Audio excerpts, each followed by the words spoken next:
What's up, YouTube? CS back here with another installment, and you guys are watching my preview for UFC 125 Resolution taking place New Year's Day, January 1st, 2011. So, yeah, this is at the MGM Grand Garden Arena. A lot of UFC's cards are there. Obviously, this is in Las Vegas. Should be pretty sick. I think this is an awesome way to kick off the year for the UFC or just mixed martial arts in general. So, yeah, I can't exactly wait for this. And yes, this is the first official card since the WEC has folded. The merger already happened in the Ultimate Fighter finale. You had a number of featherweight bouts there, including Namfan's robbery. But yeah, first official card since WEC ended because WEC 53, which was the last card, just took place last week. If you guys didn't catch that card, it's my favorite card this year.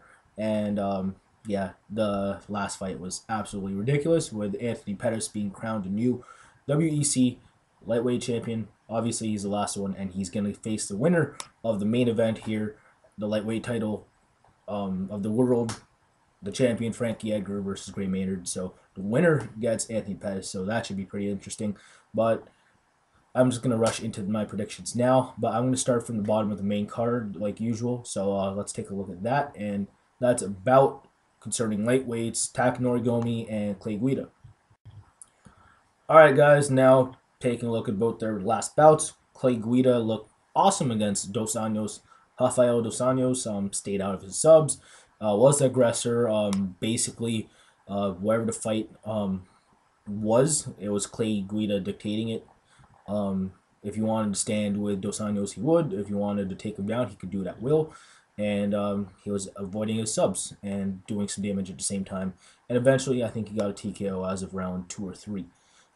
As for Takanori Gomi, you guys saw the highlight reel knockout against Tyson Griffin. Yeah, if you're not a technical striker or even a good striker by any means, don't bother trying to set up your takedowns against Gomi because he might catch you, and he most likely will because Tyson Griffin's not a bad striker, but even he got caught. I'm not saying he's great by any chance, but yeah, look what happened. I'm just saying. So Tyson Griffin got dropped by Gomi. I would say Clay Guida has a better chin than Tyson Griffin does, but still, he doesn't want to get dropped either. I'm gonna think that knowing Clay Guida, he fights like it's his last fight every time he fights, and he fights like his job is always on the line, especially with that tight lightweight division, and we even have more lightweights coming in. I'm gonna picture that Clay Guida is going to, fight like it's his last fight like usual, and even though he fights his heart out, he manages to do what's best for him in the fight.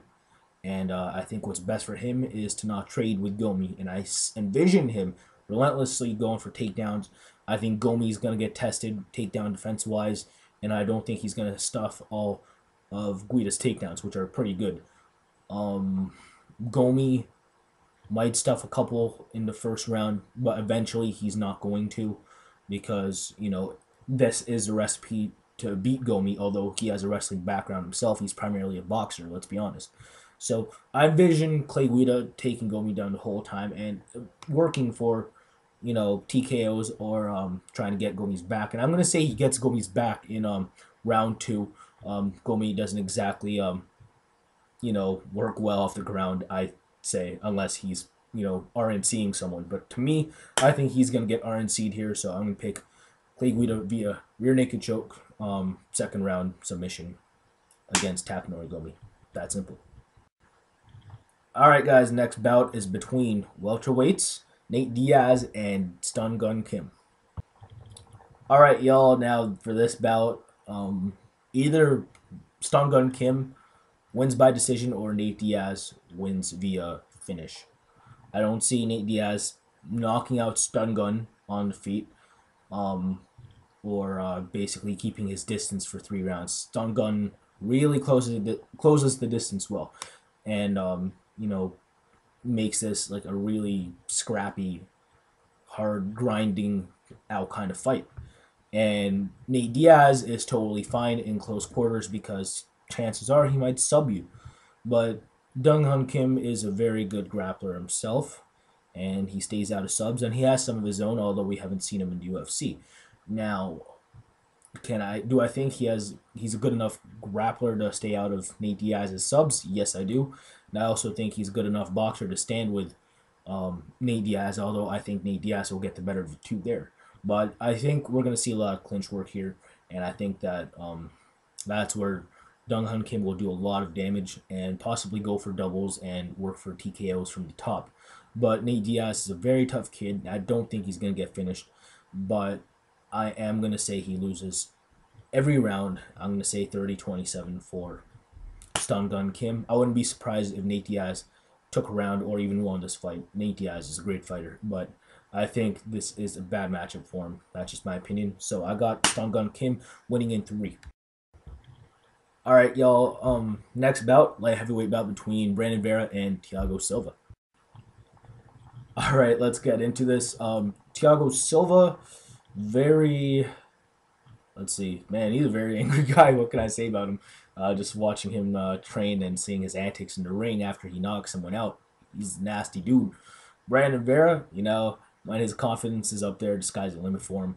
I'm a big Brandon Vera fan. You guys know that. But that being said, he has to keep Thiago Silva on the outside. I think he has to turn this into a kickboxing match where he's the technical striker and he's dictating the pace. Get Thiago Silva leg kick him to death if he can. Keep him at bay with a jab and not get countered, because Thiago Silva doesn't exactly fight for points. If he's looking to counter, he's looking to counter and knock your ass out. Or if he's getting offensive, he's trying to swing for the fences as well. So I think Brandon Vera is going to do the thing where, which is safest for him, because let's be honest, both these guys didn't exactly look good in their last bouts. So yeah, I think this could be very safe for either of them. I haven't exactly seen any of them fight their hearts out, so who knows? Because I think both their backs are to the corner here. So I think Brandon Vera is gonna come in and win this fight via unanimous decision by keeping Thiago Silva at bay and not getting countered. I just don't see him getting knocked out, and since I see him as a more technical striker, I think he's gonna score more points with that shit. So I have to pick Brandon Vera via UD. Next bout is a middleweight bout between Chris Leben and Brian Stann. All right, y'all. Now, I'm a fan of both these guys. I like what Brian Stann stands for. Pretty humble dude. And, yeah, he's pretty patriotic, so I respect that. As for Chris Leben, to me, he is a classic definition of a fighter. He's a guy you can put in a movie, and I think you can make him box office smash for. If you did a biopic on him, I think that'd be pretty cool to watch. Chris Leben is just bloody fun.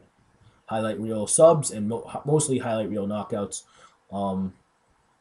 Like the one I think of a lot is before he was in the UFC and before the Ultimate Fighter, when he knocked out Mike Swick.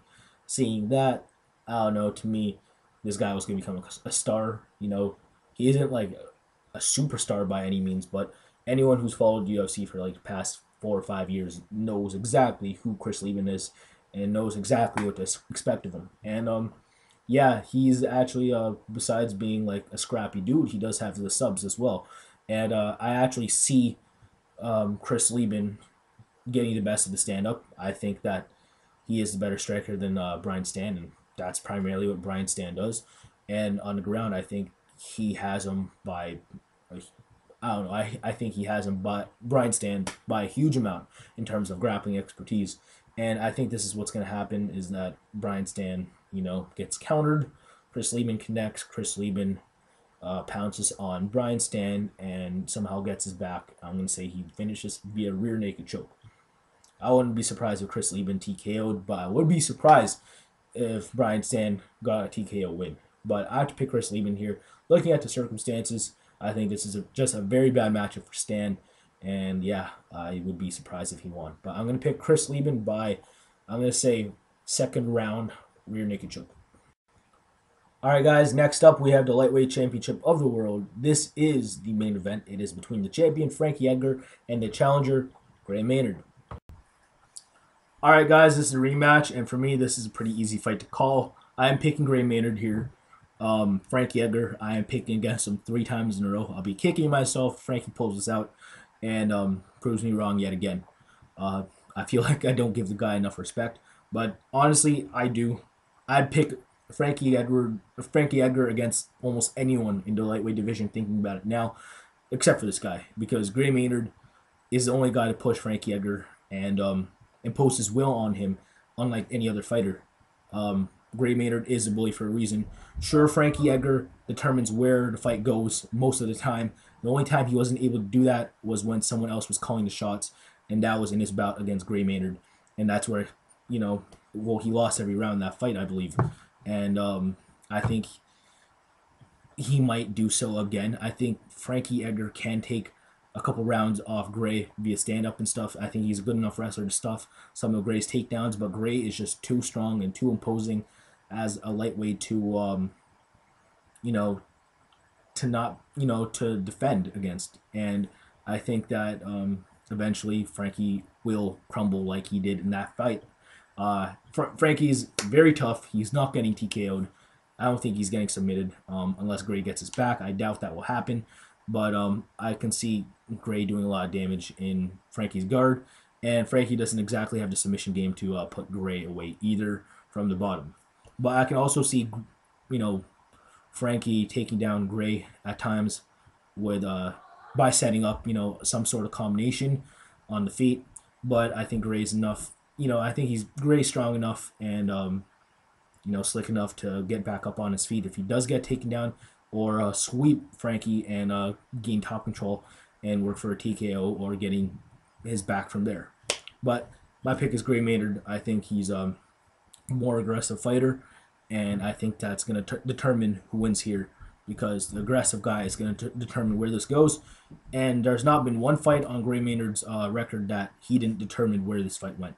So, yeah, because of that, I pick Gray Maynard via unanimous decision. I'm going to say he wins. I'm going to say 48-47. He's going to take 3 rounds, basically. So, yeah, I got Gray Maynard winning 48-47. And, yeah, that's that. So, yeah, guys, I'm really looking forward to this card. Hopefully you are too, and hopefully you guys enjoyed my picks.